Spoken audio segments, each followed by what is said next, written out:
आज हम बात करने वाले हैं अंतरिक्ष के बारे में कि आखिर अंतरिक्ष कहाँ से स्टार्ट होता है। जब हम रात के आसमान में एक बार जब हम ऊपर देखते हैं आसमान की तरफ, कहीं ना कहीं मन में ये सवाल जरूर आता है कि पृथ्वी का वायुमंडल कहाँ तक है, अंतरिक्ष कहाँ से स्टार्ट होता है। क्या आपके मन में भी है? जैसा कि हम सभी जानते हैं कि अंतरिक्ष बिल्कुल अनंत है, इसकी कहीं से भी शुरुआत नहीं और कहीं पर भी खत्म नहीं, लेकिन फिर भी ये पृथ्वी से कहाँ से स्टार्ट होता है, इसके बारे में पूरी की पूरी डिटेल से चर्चा करते हैं। अर्थ हमारे सोलर सिस्टम का एकमात्र ऐसा प्लेनेट है जिस पर जीवन है, जहाँ पर हम लोग रह सकते हैं। हमारी पृथ्वी पर जो वायुमंडल है उसमें ठोस की डेंसिटी बहुत ज्यादा है और गैस की डेंसिटी बहुत ज्यादा कम है। इसी डेंसिटी के हिसाब से ही हमारी पृथ्वी के वायुमंडल को 5 भागों में डिवाइड किया गया है, जिसमें से इसे लेयर के हिसाब से डिवाइड किया गया है। ये जो परत है ये 40 किलोमीटर से 90 किलोमीटर ऊपर तक फैली हुई है और कोई भी ऑब्जेक्ट जब इस लेयर में पहुंचता है तो यहाँ पर इसे अंतरिक्ष के लक्षण दिखने शुरू हो जाते हैं। पृथ्वी की हर परत हमें कुछ ना कुछ बचाव जरूर देती है। जिस तरह से ओजोन लेयर अल्ट्रावायलेट किरणों से हमें बचाती है, इसी तरह से अपने वायुमंडल की जो तीसरी परत है ये हमें उल्कापिंडों से बचाती है। कि पृथ्वी का वायुमंडल कहाँ तक है, अंतरिक्ष कहाँ से स्टार्ट होता है।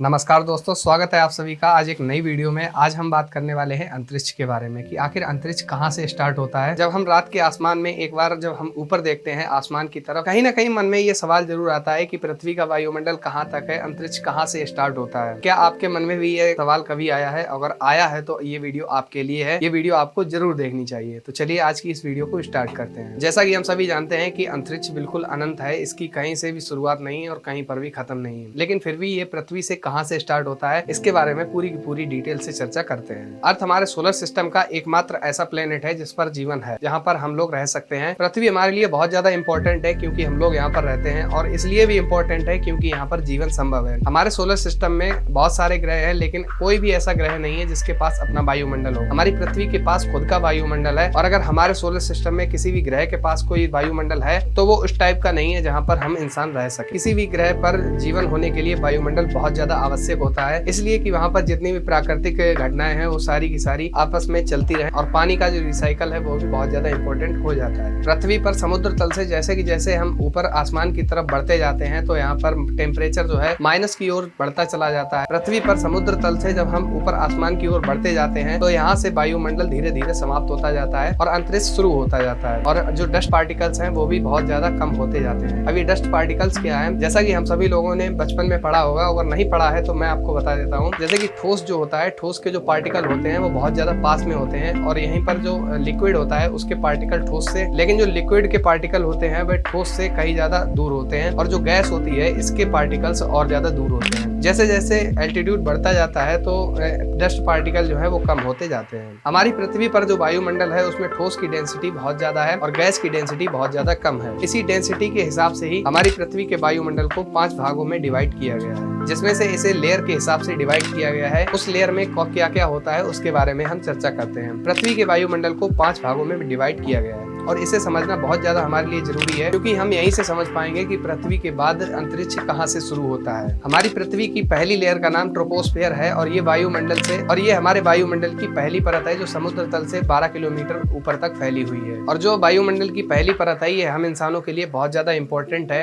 क्योंकि यहीं से सारा का सारा जो मौसम चेंज होता है वो यहीं से होता है। क्लाउड्स जो होते हैं वो यहीं पर बनते हैं और यहीं से पानी बरसता है। सारा का सारा जितना भी मौसम चेंज होता है या जितनी भी नेचुरल घटनाएं होती हैं वो ज्यादातर इसी लेयर में होती हैं और इसी से हमें सबसे ज्यादा प्रभाव पड़ता है। पृथ्वी की पहली परत जिसे हम ट्रोपोस्फेयर बोलते हैं, इसमें जब हम समुद्र तल से आसमान की ऊपर 1 किलोमीटर बढ़ते हैं तो यहाँ पर लगभग 1 डिग्री टेम्परेचर माइनस होता चला जाता है। और अगर वैज्ञानिकों की माने तो वैज्ञानिकों का कहना ये है कि ये जो पहली परत है ये हम इंसानों को सबसे ज्यादा प्रभाव डालती है। यहीं से सारा का सारा जो मौसम है वो चेंज होता है। तो वैज्ञानिकों का कहना है कि आने वाले 60 से 70 सालों के भीतर ये पूरी की पूरी लेयर इंसानों के कब्जे में आ जाएगी। यहाँ से हम वो काम करवा सकते हैं जो आज तक नहीं किया गया। जैसा कि आपने काफी बार न्यूज में सुना होगा कि आर्टिफिशियल रेन करवाई जाती है, आर्टिफिशियल बारिश करवाई जाती है। ये क्रिया वो होती है जो हवाई जहाज से इस पर एक तरह का पदार्थ डाला जाता है और ये ठंडा कर देती है बादलों को और ठंडा होने के बाद इससे बारिश होने लगी है। तो यहाँ से इसे आर्टिफिशियल रेन बोलते हैं। तो कुछ सालों के भीतर ये पूरी की पूरी जो लेयर है ये इंसानों के कब्जा में आ जाएगी। पृथ्वी की दूसरी परत का नाम स्ट्रेटोस्फियर है और ये परत पहली परत के बाद दूसरी परत है और ये जो परत है ये 12 किलोमीटर से 40 किलोमीटर के बीच तक फैली हुई है। है। ये वही लेयर है जहाँ पर ओजोन लेयर है। ओजोन लेयर हमें अल्ट्रावायलेट किरणों से बचाती है। जो सूर्य से निकलती है ये किरणें बहुत ज्यादा हानिकारक होती है और ओजोन परत हमें इससे बहुत ज्यादा सुरक्षित रखती है। ओजोन परत का निर्माण उस समय हुआ था जब पृथ्वी का निर्माण हो रहा था और ये जो पृथ्वी के वायुमंडल की दूसरी परत है, यहीं पर जो एरोप्लेन होते हैं वो उड़ते हैं। यहाँ पर रीजन ये है कि जैसा कि मैंने आपको अभी बताया कि जो जैसे जैसे हम आसमान में ऊपर बढ़ते जाते हैं तो यहाँ पर डस्ट पार्टिकल्स की कमी होती जाती है और यहाँ पर डस्ट पार्टिकल्स बहुत ज्यादा कम होते हैं। जब प्लेन उड़ता है तो यहाँ पर डस्ट पार्टिकल से लगने वाला फ्रिक्शन बहुत ज्यादा कम होता है। इससे फ्यूल की भी काफी ज्यादा बचत होती है। इस वजह से जितने भी कॉमर्शियल फ्लाइट्स होती हैं ये इसी लेयर में उड़ती है। इसके बाद आती है पृथ्वी के वायुमंडल की तीसरी परत, जिसे हम मीसोस्फीयर बोलते हैं। ये परत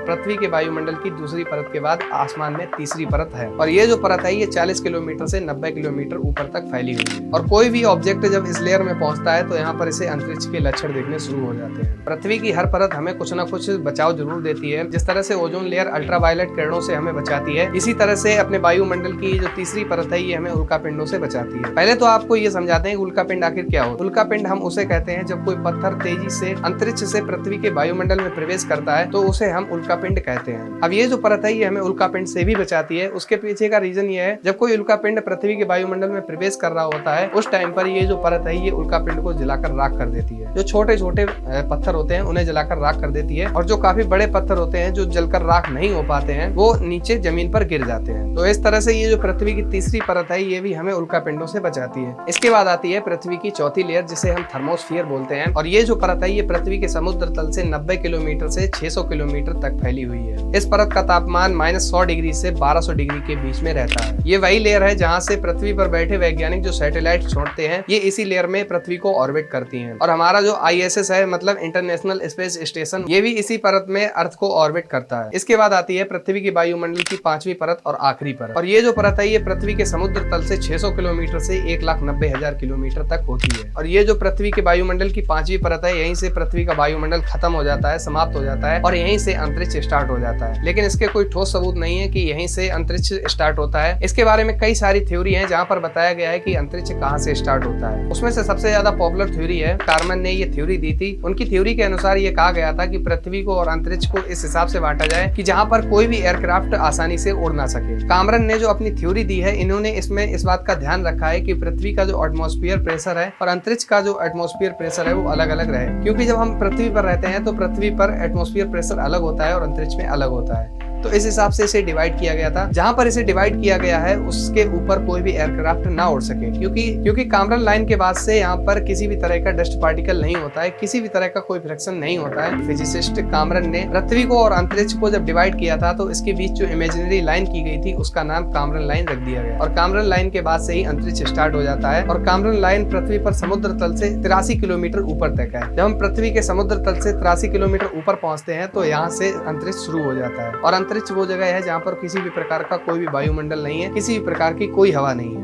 ये पूरा का पूरा वैक्यूम है। अगर कोई भी इंसान बिना स्पेस सूट के स्पेस में पहुंच जाता है, अंतरिक्ष में पहुंच जाता है, तो यहाँ पर उस इंसान की नसों में जो खून है वो खोलने लगेगा और खोलने के साथ साथ उस इंसान की नसें फट जाएंगी और कुछ ही सेकंड के अंदर उसकी मृत्यु हो जाएगी। तो जो साइंटिस्ट हैं वो स्पेस में जाने से पहले स्पेस सूट का इस्तेमाल करते हैं। स्पेस सूट के अंदर एटमॉस्फेयर प्रेशर को मेंटेन किया जाता है। स्पेस सूट के अंदर इस तरह का एटमॉस्फेयर प्रेशर मेंटेन किया जाता है जिस तरह से हम पृथ्वी पर महसूस करते हैं। स्पेस सूट पहनकर अंतरिक्ष यात्री एटमॉस्फेयर प्रेशर को, अंतरिक्ष में भी साइंटिस्ट हैं वे पृथ्वी के एटमॉस्फेयर प्रेशर को फील कर सकते हैं। अब पृथ्वी का वायुमंडल कितना बड़ा है, पृथ्वी का वायुमंडल कहाँ पे खत्म होता है, अंतरिक्ष कहाँ से शुरू होता है, ये बातें तो हम सब ने जान ली हैं इस वीडियो में, लेकिन आज तक कोई पता नहीं लगा पाया है कि अंतरिक्ष कितना बड़ा है। अंतरिक्ष कितना बड़ा है इसके बारे में ठोस प्रमाण कोई भी नहीं है। किसी को ये सबूत के तौर पर नहीं पता है कि अंतरिक्ष कितना बड़ा है। हम केवल इमेजिन कर सकते हैं कि अंतरिक्ष इतना बड़ा है। आज तक किसी ने पता नहीं लगा पाया कि अंतरिक्ष आखिर कितना बड़ा है। तो आप लोग कमेंट करके बताइएगा कि आपको वीडियो से क्या क्या सीखने को मिला, आपको वीडियो से क्या क्या नॉलेज मिली और नेक्स्ट वीडियो किस टॉपिक पर होनी चाहिए, कमेंट करके जरूर बताइए। और मुझसे कोई अगर आपको सवाल जवाब करना है तो आप मुझसे इंस्टाग्राम पर मैसेज कर सकते हैं। धन्यवाद, मिलते हैं आपसे एक नई वीडियो।